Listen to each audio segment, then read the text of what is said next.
आज आपण एकदम थिक असा खरबूज ज्यूस बनवणार आहोत. चला तर मग रेसिपी पाहूयात.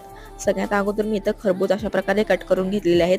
वरचा जो भाग असतो तो पूर्णपणे काढून टाकायचा आहे आणि आतला खराब भाग सुद्धा काढून टाकायचा आहे. त्यानंतर मिक्सरच्या जारमध्ये अशा प्रकारे कट करून टाकायचे.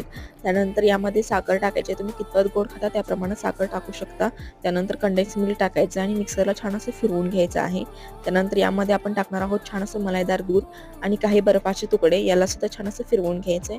तुम्ही बघू शकता एकदम थिक असा खरबूज ज्यूस तयार होतो.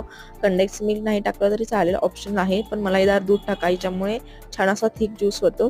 त्यानंतर वरून आणखीन थोडेसे खरबूज मी कट करून ठेवले होते, ते टाकून घ्यायचे आहेत, बारीक कट केलेले. त्यानंतर ड्रायफ्रुट्स टाकायचे. तुम्हाला जे कोणते ड्रायफ्रुट्स आवडतात ते तुम्ही यामध्ये टाकू शकता. छान असं सर्व करायचं आणि एन्जॉय करायचं. खूप छान लागतं, एकदा नक्की ट्राय करा. तुम्हाला जर रेसिपी आवडली असेल तर चॅनलला लाईक, शेअर आणि सबस्क्राईब करायला विसरू नका.